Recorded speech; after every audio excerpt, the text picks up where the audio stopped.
Mga boss, bali may buyer tayo dito tumingin ng adventure, so nagustuhan naman nila. First car nyo sir, na tama sir? First car nila. Bali ang presyo ko kasi sa adventure mga bossing is 195 negotiable.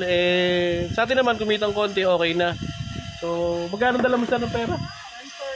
140 mga bossing. Ngayon si ma'am, bali napakasaya naman gawa ng siyempre first car nila. So matutupad na yung dream car nila. Tingnan natin kung ano laman ng bayong. Sir, tingnan natin yung laman ng bayong. Ayan, may bayong sila sir nadala eh. Yan, ano. Pakita mo. Hindi, matagal. Ilang taon yung pinag-ipunan yan sir? 1 year sir. 1 year. Oh, ayan mga bossing. Napakaswerte na sir. Oh, tingnan mo naman. Oh, ayan oh. Ang laman ng bayong. Tatay tayo dyan. Oh, ayan oh. Oh.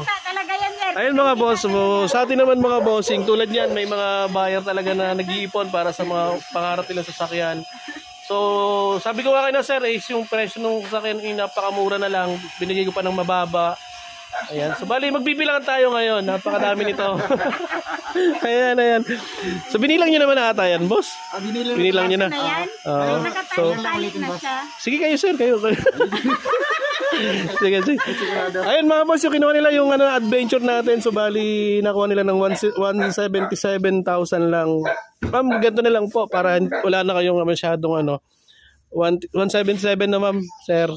Bali, bigay lang sa inyo ng 175. Kahit konti lang kitain ko. Ayan. Salamat. Sir, thank you sir. Tito nyo na piling bumili ng sasakyan. So magbibilangan tayo ngayon. Baka may shoutout ka muna sir. Shoutout sa mga kapatid ko, nanay ko, at sa mga kapatid niya. Ayan. Napakabait ni boss. Saan lugar kayo sir? Nay Cavite po. Kayo madam, baka kayo may shoutout muna. Shoutout sa kapatid ko, mama ko sa probinsya. Saliti. Baka makita ko ni Mama Jake. Ayan, sir, latag mo na yan dito at bilangin natin yan. Ayan, nasa yung bilangan to. Ayan, no? Alam niyo naman mga boss. Boss, yung kumuha nung sasakyan ko sa Nueva Ecija, yung Shangan, yung 240, no? Yung 20,000 naman, ma'am, nakasako, tag-20. Yun talaga. Oh, totoo yun, ma'am, totoo pa. Pero yun, syempre, ipon nila yun, ma'am, eh. Talaga, inipon ko talaga yan, boss. Sa kanya talaga, tag-20 mil. Wala naman siya, wala naman si tag-20. Oh, bali ito, ma'am, tag-10,000. Tag-10,000 yan. 20. Ito yung 10.